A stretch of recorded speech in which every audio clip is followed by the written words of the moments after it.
Welcome back into the Lions 24/7 podcast. Happy to have you with us once again. And lately, it's been a lot of recruiting news, more of the same on this episode. Two more commitments for Penn State's 2026 recruiting class since we last spoke with you. Last Friday, they picked up defensive lineman Alexander Haskell out of Philadelphia. This Monday, they pick up Davion Brown, standout wide receiver out of Virginia. Both of those prospects were targeted by Penn State for nearly 2 full years. They give the Nittany Lions 17 total commitments in their next recruiting class. It's a top 5 class nationally right now, and it has added 9 new prospects since March 25th. It's been a commitment spree. I think it's fair to qualify this span as that now. We're going to break down the 2 new additions with Tyler Calvaruso, our resident recruiting insider, in just a moment. We'll also put the spotlight on in-state pickups because Haskell is the 7th Pennsylvania high school standout to join this class.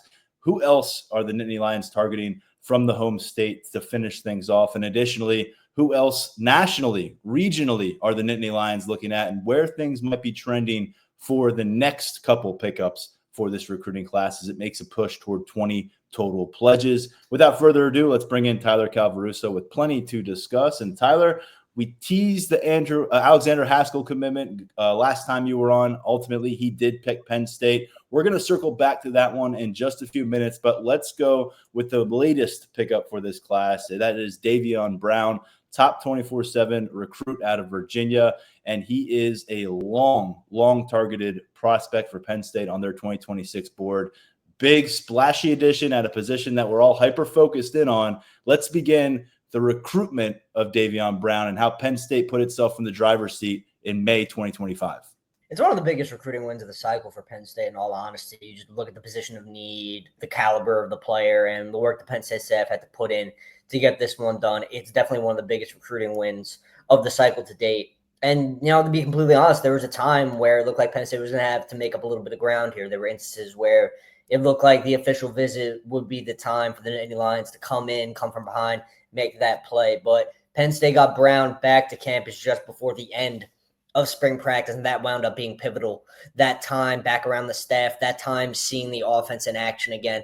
His relationships with the staff has always been really, really good. He's got a good bond with Marcus Hagans, and not just Marcus Hagans, either his family as well. So that's a bond that goes beyond football. He's always liked James Franklin. He likes Andy Kotelnicki in the direction he's taking the offense. So Brown has been highly complimentary of the Penn State staff for an extended period of time. And I think that's really what put the Nittany Lions over the top, over the likes of Georgia, Syracuse, Duke, Virginia Tech in the end. I think it was a combination of the relationships, fit, and also opportunity. Look, Penn State's wide receiver room is what it is. Marcus Hagans is constantly looking to upgrade. Young guys always have a chance to come to Penn State and play right away. If you can go out there and do what you have to do once you arrive on campus, guess what? You're going to have the chance to play. Brown saw that, and it was something that he wanted to be part of. I know some people out there might be like, well, but wait, they just added 3 transfer receivers. They got Pena coming in. He's an all-conference player last year. Enjoy that show, but it's a one-and-done deal for the receiver room. All those guys are going to be one-year rentals, essentially, to finish out their college careers. And so you are going to need to have young ascending talent. We've covered quite a bit about what they feel with this freshman class. We'll talk about some young receivers more with Tyler in a moment, but focusing in on Brown, who is the number 18 receiver in our rankings at 24/7 Sports. He is the number 143 overall recruit in the 2026 class. And that ranking trails only 2 current Penn State commits, Kevin Brown, an offensive tackle out of Harrisburg, number 91 overall, and then in-state safety Matt Sieg, number 74 overall. I think what stands out here about Brown is you watch the film, you look at the production from last year, 42 catches, 950 yards. That's more than 22 yards on average per catch, 10 touchdown receptions. And you add that up with a sub 4.5 40-yard dash times on the national camp circuit. And I think you put together a prospect profile in your mind, Tyler, where you think this guy might be a bit of a water bug, a guy who's going to do damage in the slot, in the screen game. He does all that, except he does it at 6'1" plus, 190 plus pounds. And so to me, this is a really interesting and arguably unique package in terms of what Penn State is bringing in. If this guy lines up in the slot, he's going to look a bit different than the other slot receivers this program has featured in recent seasons. Yeah, he's got some good versatility to his skill set. I think that was a big plus for Penn State from an evaluation standpoint, pretty much from the start. Brown's a guy you can line up all over the field. And Man, you get him the ball. He's really a rack monster. He's gonna make plays after the catch. He's gonna break off those chunk plays for you, whether it be him taking the top off the defense vertically and winning that way, or taking an underneath pass and making defenders miss, getting to that second, third level and ripping off a long touchdown run. There's a little bit of everything in Davion Brown's game. And really, he accumulated those numbers that you laid out in only 8 games. He battled a little bit of a nagging ankle injury throughout the year, but he bounced back from that and was just a highly impactful player at a really good Virginia program. And he's doing it against some solid competition as well, which is always a plus. We always question, all right, you see these gaudy numbers, you see the film, who is he doing it against? Davion Brown's doing it against a pretty solid Virginia comp. So there's a lot to like in that regard. But yeah, this is a really intriguing tool set. The combo of size and speed, it's always popped off the page with Davion Brown. It's why he's ranked where he is as a top 20 wideout in this class. It's why he was coveted by some of the best programs in college football. And at the end of the day, he looked at Penn State's offense and stacked it up against his skill set. How do my strengths work in this system? And not just that, how is Marcus Higgins going to develop my strengths? I think that was built up over time. I think the trust that those two developed really sold Brown the developmental aspect as well. Because not only does he see with his own eyes what Higgins can do for Penn State's wideouts and how wideouts can work in Andy Kotelnicki's offense, he knows that he's built that off the field trust with Higgins, so you could trust him with his on field development as well. This is a really important pickup for Higgins, and we'll talk about how he's accrued some potentially room-altering talent during recent months and what that might mean for Penn State. But keeping an eye on Brown here, he is a guy that you mentioned the ability to go beat some players deep, defenders deep, and go long. But I think what stood out and watching his film from the 2024 season, and we have some highlights up at Lions247.com with the story on Tuesday morning, but what stands out is the short to intermediate passes that he turns into 30, 40, 60-yard gains. And that's just a little bit different. He's a forward-leaning runner. He's a physical runner. He plays like he is at that size. He doesn't play like he's 5'10", 165 pounds, classic kind of slot player. He plays with that physicality. As a ball carrier, you mentioned that he's a run after the catch monster. I mean, that's not by accident. He's a guy who, when he gets the ball in his hand, he almost looks like a power back the way he hits downfield. And I think that he's the kind of player where you hit him on a slant route, it might be 10 yards down the field, 12 yards down the field. He can split the seam, go down, take it the distance, and do a lot of damage. And so for a home run hitting type presence like that in this receiving core, to add to that class here in May, well ahead of the signing period, what stands out to you about Penn State's ability to close on this one ahead of a big spring of official visit window? And we know that Brown is a guy who was a wanted man on plenty of campuses right now. Yeah, getting it done now before official visit's huge. I mean, he's been one of Penn State's top players at wide receiver, top targets at wide receiver for an extended period of time. Arguably that top guy heading into official visits after closing on Jasir Rogers and LeVar Keys earlier in the cycle. So to go out and get this one done before he gets out, start seeing some other programs, again, because you just never know what's going to happen on these official visits. Guys start making the rounds. You don't know if they're going to make it off those campuses before they make it to you, before they're scheduled to make it to you for their official visit. So to wipe that out, to get it done now as opposed to later, it's always a plus. Not every recruitment's going to play out in that manner, as everyone knows. Some guys are going to take it all the way to the end. They're going to take all their visits and then come to a final decision. There was a point where I think Brown was looking like he was going to be one of those guys, but at the end of the day for him, he summed it up great. Penn State just felt like home. It felt like the spot for him for a little while, and he just wanted to move on it. Why fight off the inevitable in a sense? Penn State had that home feeling, and he wanted to claim it. Let's look at this wide receiver class pretty quick with you, Tyler, because he is the third member to come on board. You talked about the other two who preceded him on campus, Jasir Rogers out of Delaware, and then additionally LeVar Keys out of DeMatha Catholic down in Maryland. So with the trio that they have right now, how would you describe what Marcus Higgins has put together thus far in the cycle, and maybe what is left to be accomplished in this cycle at that position? It's a solid trio, no doubt. Losing Jerquaden Guilford earlier in the cycle, that one hurt because, he's a heck of a player. And sometimes that goes your way, sometimes it doesn't. It's just one of those deals where Penn State did well to get that commitment early on. He decided to open things up. Happens. That's recruiting. Penn State did push a lot of the right buttons there. And they pushed a lot of the right buttons to rebound and land Brown. So I think all things considered, in the end, it worked out pretty well for Penn State. All three of these guys, they could do a little bit different things. LeVar Kesey's more of a true, pure slot receiver. Jasir Rogers could give you looks in different ways. He's going to be, I think, a really high-level vertical threat at the next level. I love his upside. I think he's got a lot of untapped potential. So I still think he's coming into his own as a wide receiver. And even though he's a little bit, he's not necessarily a physical beast, he's not the same kind of physical specimen as Davion Brown. He's a little bit smaller, but athletically, he checks all the boxes: speed, jumping ability, length. He is what you want in your wide receiver room. So I think he's going to be a big plus for Penn State. And then, we just waxed poetic on Brown and what he could add to the equation. So it's a solid trio. And there's still room for this group to grow. Penn State's not cutting it at 3. They're still hosting some really talented wideouts for official visits. Starts this weekend. Few expected in 10. We'll see if one of those guys winds up actually making it. But going throughout June, guys like Travis Johnson from Virginia, he's been high on the board for a really long time. He's going to be back on campus. There's some non-region targets in the mix as well. So Hagans, he's still hunting that hunt, but he's got to be pretty satisfied with the 3 he has on board right now heading into OV season. Tyler has a story up on lines247.com on Tuesday about a Florida receiver who was a relatively recent Penn State offer in the 2026 cycle. He now has an official visit locked in up to Happy Valley. So details of that over on the site. And Tyler, before we turn the page to the other recent commitment, Alexander Haskell out of Philadelphia, let's just talk about what Hagans has done with his room. We discussed how they really swung and missed with some of those early acquisitions, whether it was the initial freshman that he landed or that he inherited, or the initial couple of transfer pickups and Dante Cephas and Malik McLean. But now we've heard really strong spring practice feedback. We saw some of it for ourselves from Devontae Ross and Kyron Hudson. Trevor Pena is making his way to campus as an all-conference player for Syracuse last year.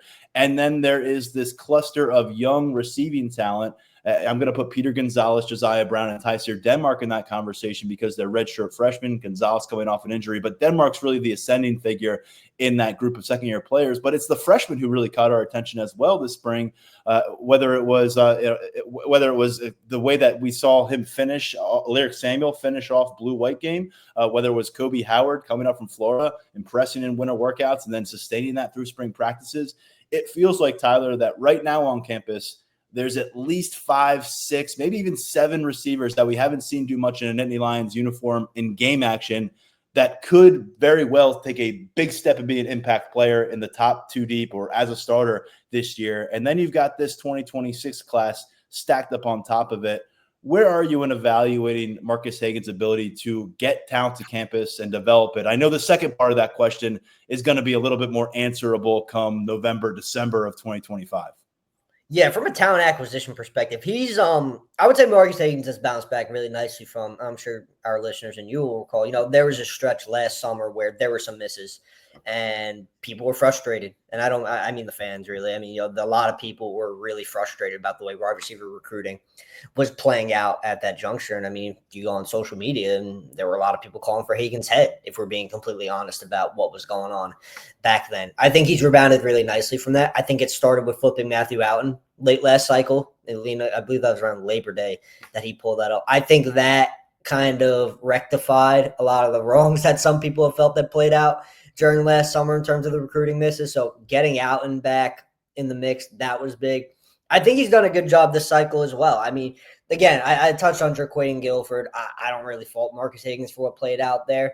There were people, who there were some ongoing conversations there about new offers that came in, and he was encouraged to take a look elsewhere. So that one played out the way it played out. I'm not sure Penn State could have done anything differently.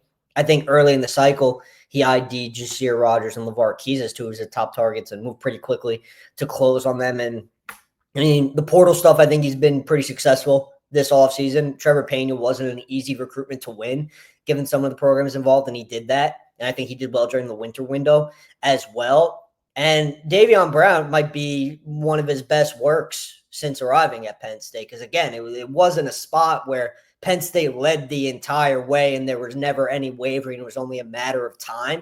It just wasn't the case. There were some moments where it's like, all right, we got to put in some work, play from behind, get back on track. That's what Marcus Hagans did here.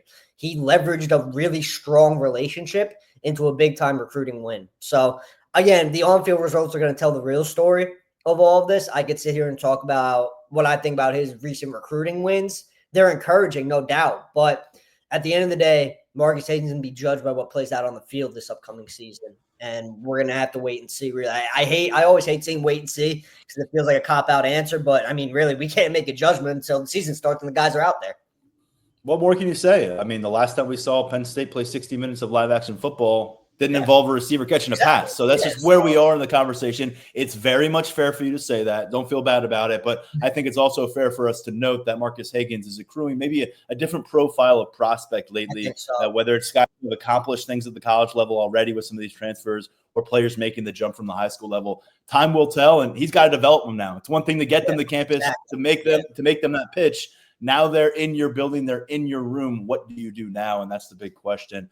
As I promised earlier, we are going to spend some time spotlighting Alexander Haskell out of Philadelphia. He announced his commitment on Friday night. Big addition for Davion Brown, a fellow Philadelphia native, out of St. Joe's Prep, a perennial national powerhouse. And like Brown, this is a guy that Penn State's been pursuing since 2023. We've had a lot of opportunities to see him at different Nittany Lions camps over the years, working directly with Davion Brown. And this one gets done for the Nittany Lions. The St. Joe's Prep standout is indeed going to be at Penn State in 2026. So, Tyler, talk us through the recruitment process here again before we discuss what Haskell does in the trenches. How did Penn State set itself up for success here early on in the process? I think Davion Brown, just being who Davion Brown is, really helped Penn State. You know, his track record and pedigree kind of spoke for itself. One thing Alexander Haskell really looked for throughout his recruitment was realness from his potential position coach at the next level. He didn't want a guy who was going to be, he was not a guy who was going to sugarcoat anything from a coaching perspective, not a guy who was going to be too hard on you where you can't do anything right and, it's always an issue. I think Barnes, who he is as a coach, his personality, he's really an even-keeled guy. He never gets too high, never gets too low. You're going to get what it really is from Davion Brown on a daily basis. And I think that helped Penn State get this one done because that aligned with exactly what Alexander Haskell was looking for from a coaching and developmental perspective. He became a big fan of James Franklin throughout his recruitment, liked the way Franklin runs the Penn State program. So he felt a culture fit there as well. And we talk about guys that keep getting back to campus. Haskell spent enough time around this staff to, I think, develop the relationships to where they need to be to secure commitment. And then Jim Knowles comes in. He's got his Philly ties, his St. Joe's Prep alum. Haskell loved that defensive scheme, sees himself as a fit there. So kind of everything came together and meshed into a perfect storm for Penn State to beat out Michigan. Michigan staff did a really good job recruiting Alex Haskell. They did. They made this one really interesting down the stretch. They came on strong. Duke was in the mix a little bit as well. They kind of tailed off. They landed some players at the position. Things kind of went elsewhere there. Haskell was a top of the board target for them, but not necessarily one of the more realistic ones, given it was a Penn State. You had the feeling of a Penn State-Michigan battle for an extended period of time. Syracuse was in that mix as well. I think Hughes did a good job recruiting Haskell as well. But really, it was Michigan that gave Penn State the biggest run here. Nittany Lions were able to fight that off, stave that off, and secure one of the top defensive line targets they've had for really a while now. I mean, going back to when Haskell camped at Penn State as a freshman, Steph was thoroughly impressed right off the bat. They kind of quickly knew he was going to be one of those priorities once his class became the priority in the recruiting world, and it stuck because he continued to grow as a player. He continued to get better. He maintained his placement on the board. Penn State prioritized him as such. He consistently felt the love, and now he's ready to don the blue and white. Now, I'm going to say when Haskell first showed up and into those camp settings that we saw him on before his sophomore season, he was maybe 225, 230 pounds. Updated weight for Haskell right now approaching his senior season at St. Joe's Prep. It's 265 pounds at 6'4". And for a while now, Tyler, we've been talking about the versatility of this young man. First off, I think that his utmost trait, when you're talking about some more intangible things, is what Andrew Ivins, our national scouting director, referred to as a relentless motor. Yeah. We've referenced that a bunch on this podcast. You see it in game action. You see it in camp action. Well, now he's adding more physicality to that relentless motor. And we've said, is he a defensive end? Is he a defensive tackle? Is he somebody that can do a little bit of both for you? Certainly seems to be trending towards an interior role. What do you view ultimately as his pathways towards playing time in the Penn State defensive line? Definitely more so on the interior right now, just given where he's going physically. But his skill set, and not just his skill set, but his mindset as well, I think it adds a lot of intrigue to the way he's going to play a defensive tackle position, because he started out as a DN with that, edge rusher, pass rusher type mindset. Now he's going to bring that to the interior. He has a lot of those, speed rusher traits, and now he's going to be more of a power guy. And I think that ties in perfectly because he's getting stronger and stronger. And he kind of reminds me of Cooper Cousins when he was in high school in terms of competitiveness and motor. I mean, the kid's a grinder, man. I've gotten the chance to see it in person in live game action. We've all seen it on the camp circuit. I mean, ultra competitive, never takes a play off, plays nasty. I remember that was something me and you said quite often about Cooper Cousins on the offensive line when he was coming out of high school. Alex Haskins brings that kind of nasty to the defensive line for St. Joe's Prep, and that's what Penn State is going to be getting. So I think the skill set fits well with what Penn State wants to do on the defensive line. I think it might be one of the better overall fits in the cycle for Penn State. If you look at some of the guys in this class, Alex Haskell might be one of the best fits on and off the field. So, it's a good get.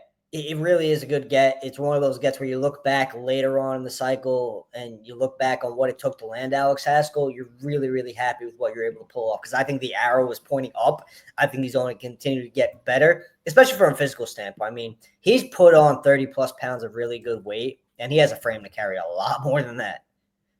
Yeah, get ready to hear a lot about that proverbial motor when we get a chance to see him here in practice action. Of course, a big senior season ahead for him with a national championship contender at the high school level or at St. Joe's Prep. So the spotlight will remain on him. And when you look at this defensive line class Haskell adds to, how do you sort through it? Because obviously there's going to be positional versatility. We're talking about high school defensive ends growing up to become college defensive tackles. You've got different body types in this class right now. So in terms of what DaVon Brown has collected in addition to Alexander Haskell, where do things stand in May 2025? Daniel Jennings, edge rusher all the way. I mean, he's one of those more athletic kids who he's going to use his athleticism to win on the edge. I mean, heck, we saw situations in camp where he was working out at linebacker, really putting that athleticism to the test. So Daniel Jennings, he's more of that pure edge rusher type. Penn State loves his upside there. Isaac Chikwara, he's similar to Haskell. He's played plenty on the edge in the past, but as he continues to grow with his physical gifts, he's going to be probably more of a defensive tackle at the next level. But his athleticism and what he brings to the table, similarly to Haskell, it's going to give you some different looks. It's going to give you some more athleticism to go along with size on the interior. So that's kind of the best of both worlds for Penn State, considering what you're looking for at that position. You're looking for a big kid who could really get off the line quick and use his athleticism to his advantage. That's a huge plus. So there are some different body types. There are some different skill sets, but I think all three of the defensive linemen Penn State has committed in this 26 class, I think they fit what DaVon Brown is trying to build really, really well, especially Jennings. I know this is about Haskell now, but I think Daniel Jennings is going to be a really, really good player at the next level. I think his athletic markers they're potentially elite. I think he's only continuing to grow as a pass rusher. So you couple that with the additions of Haskell and Chikwara, you're going in the right direction if you're DaVon Brown. Barnes right now, without even factoring in the freshman class, which they really like, and early progress there from spring ball, like Randy Adarica at defensive tackle and Ivan Kamaju at defensive end. But beyond that group, they've got 7 redshirt freshmen at defensive end and defensive tackle this year. That includes a Michigan transfer and Owen Wafel. So there's a lot of focus right now on the top of that depth chart. That conversation doesn't as often involve some of these younger pieces, but there's a ton brewing kind of behind the scenes right now for DaVon Brown, and Haskell and this 2026 D-line class as currently constructed add to that. Haskell, of course, adds to the in-state success that has been a big defining theme thus far of the 2026 class. 17 total players on board, number 4 class nationally, and 7 of those players attend high school in the state of Pennsylvania. Haskell's the 7th pickup out of Philadelphia. So, Tyler, give us a lay of the land. What is the unfinished business in the home state? Because they have certainly taken care of a lot of what they wanted to get done this cycle so far. Yeah, and crazy enough, there's still plenty of unfinished business right in the backyard. It was a question that I got asked yesterday when we were doing our VIP chat for Lions 24/7 subscribers. What's left in Pennsylvania? How many guys are there within the state that Penn State's in good standing with? Just scroll through the list real quick if you're a Penn State fan. Joey Bryant's the top-ranked guy in Pennsylvania. He's right there with the Nittany Lions. Penn State's in good standing there. Jackson Ford's a top 24/7 edge rusher in Malvern Prep. Penn State's in good standing there. They're going to get him back for an official visit. Then you scroll down a little bit further, you get outside of the top 10, but there are a lot of really good players in Pennsylvania this year, and Penn State is in on plenty of them. Ashton Blatt from Central Catholic, he's on that edge rusher board for Deion Barnes. Grayson McKea has a case to be Phil Trotwood's top offensive tackle target at this point in the cycle, and that's shaping up to be a Penn State Notre Dame battle. Both of those guys, or both of those programs, they're going to get McKea on campus for an official visit. Davion Brown is an interesting one because I think that one's starting to trend a little bit more towards the defensive line from a recruiting perspective, but Penn State remains high on him, and he's has factored very much into the conversation. Reston Lehman is a really talented linebacker at Peters Township. He was just back for the spring game. He was back for the blue-white game. I don't have anything on official visit for Lehman right now, but it's definitely possible that he takes one. He's a little bit of a tweener as a linebacker, edge rusher type, so it'll be interesting to see where that goes.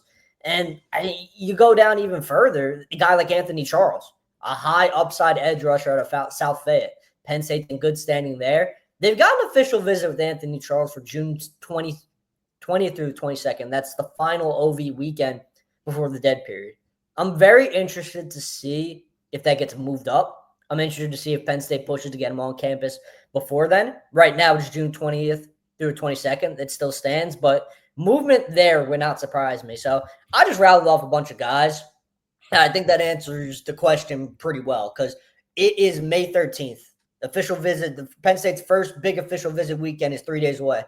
And there are double-digit guys in your own state that Penn State is in good standing with. You can't say that every cycle from a talent perspective either. You just can't. Sometimes it's not that deep. But it is this year, and Penn State, they're fighting that fight with a lot of the top guys in the Keystone State. I'm not going to put this number out there with finality, but just playing off of some of the names you mentioned and knowing that Penn State's going to have an opportunity to evaluate these guys further with official visits, with some camp windows as well. We could see some late risers within the state, maybe guys who show that they should be a take. You could be in a situation where Penn State might feel comfortable taking up to like 10 to 12 guys in the state. And that's just a huge number for any recruiting class on any basis. And we've talked about it before. This isn't California. This isn't Texas. You cannot count on it to produce a certain high volume of prospects at the power conference level on a year-by-year basis. But when a year like this comes around, you have a good feeling for that pretty early when these guys are high school sophomores toward the end of their freshman year, and then you try to capitalize on it. And so far, Penn State's done a really strong job with that. And I want to note as well, St. Joe's Prep could be a very, very valuable program for Penn State if it can maintain some consistency there. They got back-to-back cycles now with the commitment. Alexander Haskell, got to stop calling him Andrew. Alexander Haskell comes on board last Friday. He follows linebacker Cam Smith, who was a four-star prospect in the 2025 class, will be on campus here in about a month or so. And so, look, you've got some momentum brewing. You got a new defensive coordinator who played his high school ball at St. Joe's Prep and Knowles. And so when you evaluate this recruiting relationship, which, by the way, had not produced a single Penn State commitment dating back to John Reed, cornerback in the 2015 recruiting class, how notable is it that they are taking some forward steps now? Oh, definitely. I mean, you could get in at the best program in Pennsylvania, the best program in Philly. It's going to pay dividends for you in the end. I mean, I've said this leading up to Haskell's commitment. This 26 class at St. Joe's Prep, Haskell's probably that top guy in terms of high level P4 talent, but they've got a really, really strong group. 27, they've got a really, really strong group. 28, they have a really, really strong group. So if you're sensing a theme here, there's always going to be talent coming out of St. Joe's Prep. There's more likely than not going to be someone to be had at that high P4 level on a yearly basis. Brandon Lockley is going to be that guy in 27. I don't know who's going to be that guy in 28. They've got Marvin Harrison Jr.'s little brother, and I saw him in action during the fall, and I mean, he's going to be an elite wideout, it's looking like. So there are guys in that 28 group that St. Joe's Prep has who are very, very talented. And for Penn State to be building up those relationships and getting guys from that program in a place where they previously struggled, there were some difficult recruiting losses to swallow with some guys. The tide's turning a little bit, and that can only be beneficial when it goes into Penn State and the effort they have put in to making the Philly area theirs. You know, making sure the top talent in Philly gives Penn State a long look. Now it's not just a long look. You're starting to see some real recruiting wins come out of it. And you got a program like Prep, you got to be thrilled about the way things are going. Yeah, you're going to gain some attention when you grab those guys, get them to campus what's really going to prove pivotal for Penn State if they want to build a pipeline there is what happens once they're on campus. Yeah. What do they find for development? What do they do on the field? Because obviously that is what's going to matter the most. A lot of NFL alumni out of St. Joe's Prep. So it's a program that you want to look at year to year, as Tyler laid out. Penn State now back-to-back cycles. 9 commitments, as I mentioned, since March 25th. Number 4 class nationally. And so I got a pretty simple question for you, Tyler. It feels like about 2 commitments a week is the pace lately. What's next, and could the pace hold up for a little while longer? It could, just because official visits are starting, and we've seen situations where Penn State has gone on a run during official visits once they get going. I think in the immediate, I'm looking more towards June at this point. I say that like I wasn't looking more towards June for Davion Brown. So clearly, clearly timing can change as fluid as recruiting is, but I'm looking more towards June right now. The one interesting thing I want to note about this week, and before we really dive into that, is Kari Adams moving up his official visit to the May 16th, 18th weekend. Very, very interesting. That's coming off an in-home visit with Terry Smith and Anthony Poindexter. So Penn State's been strong standing there for a while. They got him back to campus for a spring practice visit towards the end. It was a really impressive one. So maybe that's one to keep an eye on from a timing perspective. I think Adams is going to go more towards late June, early July. I think there are going to be a lot of guys who, and this is part of the course every year in recruiting, a lot of guys are going to know where they're going, but they hold off a little bit because they want that early July 4th announcement. It's one of the biggest deals in the recruiting world. Everyone knows that July 4th announcement, it's a coveted one. So you could see some guys who know that they're going to Penn State or know they're going elsewhere for a little while, and then they pop a little after the fact. So the timing aspect of it will be interesting, but I'm going to say what I've said really throughout this cycle. Official visit season has the potential to be extremely fruitful for James Franklin and his staff. This is a cycle where Penn State's in really, really strong with a lot of the top names on that board. Some cycles you've got a lot of work to do with guys. It feels like here, top 3, top 5 going to OBs. That's right where Penn State wants to be. Now it's about getting these guys to town and closing. You talked about the timing, throughout this whole process and why guys might wait a little bit. There was a year that Penn State had 3 players commit on 4th of July. I think it was like 3 or 4 cycles ago. But I also should note here, there's another reason why a player who today on May 13th may be really feeling Penn State, may feel like they're ready to commit, and maybe they'll come to campus in the next few weeks and tell the staff they're ready to commit. But they have an opportunity to go to like 4 or 5 different cities across America with their families, all expenses paid. You get 48 hours of being treated like the most important person on that college campus. And so there is a little bit of incentive to maybe experience that before you shut it down fully going into the summer. I'm just going to put that out there. Now. Yeah, NIL. Yeah, you might as well hear all the bids before you pick your favorite school, right? Yeah, whole new dimension for college football recruiting. You mentioned Kari Adams. He is a top 50 overall prospect, one of the premier cornerbacks in the country out of Maryland. You've got him circled, especially moving up that official visit weekend. Keep an eye on his situation. Who are some other names out there that you might feel comfortable with saying, hey, this could be somebody who's next up potentially? I mean, as good as Kari Adams is, Joey OBrien is still the headliner for this upcoming weekend. And Joey OBrien's always a guy we've been monitoring throughout the cycle because Penn State's done really, really well there. But his recruitment, it's a battle. It's been a battle from the start. It's probably going to continue to be a battle all the way up until the end. When that end comes, I don't quite know. But I think if Penn State makes a really strong impression this weekend, as it has consistently throughout his recruitment, maybe it gives him something to think about. Beyond that, looking at this upcoming weekend slate, I'm not sure any of these guys really jump off the page to me in terms of, all right, we might be talking about them early next week as commits. I think a lot of these guys are a little far off. Like Dorian Barney.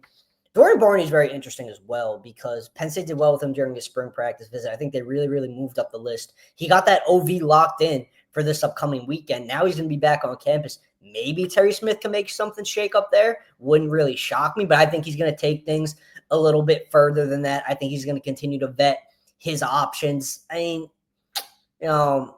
just going through Cam Hamill from Arizona. He's a Midwestern guy with Midwestern roots. He's got Penn State among his top group, his final group, but he's not a guy I see going this weekend. Messiah Hampton, who's a top wide receiver target. We'll see if he makes it to campus this weekend. That's been we love he's a podcast favorite. We love what he has shown on the camp circuit. Yes. So to get him back on campus would be a good thing for Penn State. It would be very big for Penn State. He's one of the top names on the board. It's been a little bit murky recently, so we'll see if he makes it. But that's why I think timing-wise, I'm looking more towards June. I'm looking at when certain guys are going to be in town. I'm thinking more June timing-wise when it comes to who's next. We will have the full court press on at lions247.com each and every week leading up to these official visit windows.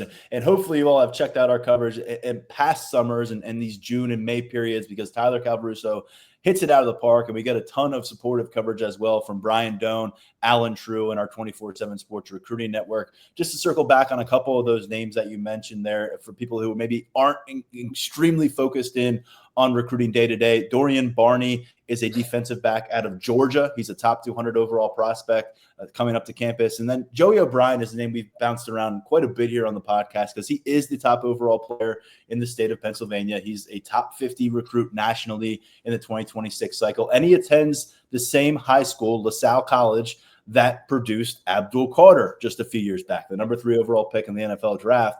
And I want to bring his name up again one more time to finish with you here, because look, we're talking about Pennsylvania's success. He's the number 1 guy in the state. We're talking about who might be the next flashy pickup. Boy, would he fit the bill. But there's another storyline in play with his process, not just with Penn State, but in a national coast-to-coast recruitment for Joey O'Brien, the possibility of impacting both sides of the ball. What kind of update can you give us there, and maybe where Penn State stands in that conversation? It's come up in conversation. I think that's only added to the intrigue for O'Brien, because he knows that, if he were to suit up for Penn State, he wouldn't be pigeonholed into a specific role. He'd be given the opportunity to flourish on either side of the ball, or both sides of the ball, really. So it's definitely been part of the conversation. It's come up. It has been discussed between those two sides. And from everything I've gathered, it's been well received from O'Brien's end of the spectrum. So that's a positive for Penn State heading into this OB for sure. We talking safety, receiver? What's the combination we're talking? Because we're talking about 6'3", 180-pound, 190-pound frame right now, with another year of high school ahead of him. So, what are we position-wise? What are we discussing here? Because it's not the Travis Hunter cornerback, wide receiver, lock it in. No, it would be more safety, receiver. I think those are the two positions where O'Brien can make a really high level of impact at the next level. So safety, receiver have been the talking points. Okay. Well, we'll keep tabs on this upcoming weekend of official visitors and all the rest over at lions247.com. VIP subscribers going to get the lowdown and all the nuggets we can provide going into these visits, and more importantly, coming out of them. And this is also a big weekend for our recruiting coverage at lions247.com, because this is our first chance to get back onto the camp circuit and cover some future Nittany Lions. And, we don't always know who's going to be a future Nittany Lion at some of these camps, but we do know that a couple Penn State quarterback commits who we certainly expect to see on campus next year will be in town this weekend, throwing the football around. We got Elite 11 camp action taking place in State College. Not only does it attract top quarterbacks from the country, but also quite a bit of skill players that we're able to see. We saw Lyric Samuel, an eventual Penn State wide receiver there last year. We saw Andrew Olish, an eventual Penn State tight end last year, running routes and catching passes from quarterbacks. We saw Beckham Kritza throwing quite a few of those passes. And this time around, we'll get a chance to see 2 of those QBs. Tyler, what are you looking forward to most from Sunday? And obviously, once we get out there on the field and see all the action, we'll regroup and we'll have plenty to discuss about that and feedback coming for the podcast next week. Excited to see the 2 quarterback commits throw. I think there's going to be some pretty solid skill position talent in town. So it always offers a ton of value for us. I know the kids really enjoy the experience that Elite 11 and All 22 they have to offer. And a lot of these guys, they just want to get out there and compete. I can speak for Troy Union and Peyton Falzone. I know that's the driving force behind this for them. They just want to get out there and compete and show what they can do. And, there will be some guys popping up to campus afterwards as well. So it's a great event.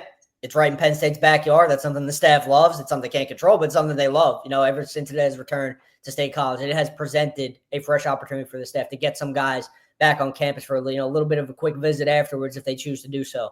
So it's a good event for all parties involved, especially for the kids. Because again, every time we've been out there, I didn't get the chance to go last year. I was down in Under Armour, Baltimore at the same time as camp. But anytime I've been up for Elite 11 in State College, it's been a really great event. So I'm looking forward to it, and I'm looking forward to having full coverage. We always do, and that's going to continue this year. the third consecutive spring having the Elite 11 All-22 event roll into town. A couple of years ago when it first came here, we got to get a bunch of highlights and an evaluation of Ethan Grunkemeyer, who was a rising high school senior quarterback at the time. Now he's Penn State's backup quarterback or battling for that position. And we saw Luke Reynolds, who was on his way rising up rankings to become a 5-star tight end. We got to see him really go out and put together a strong performance. So we'll pass along whatever we see from the field on Sunday. We'll have video highlights, we'll have photo galleries, and we'll also have a chance to interview a bunch of these guys on the field before and after camp. So check out our coverage. A lot coming your way from recruiting camps throughout this summer, and this is kind of going to kick things off here in mid-May. Tyler, always great perspective from you on the 2 new commitments, on a bunch else happening with Penn State recruiting. Let's not forget when we close things off here on the podcast, typically there's already a new thing for you to update at Lions247.com. So be sure you're tracking Tyler Calvarusso's coverage beyond his appearances here on the podcast. Highly, highly, highly beneficial if you want to be engaged with Penn State recruiting. Tyler, anything else to add before we say goodbye? No, man, you laid it out perfectly. Stay tuned because there's going to be a lot more to come. This upcoming weekend is just the start of it. All right. Appreciate you. We'll talk to you real soon.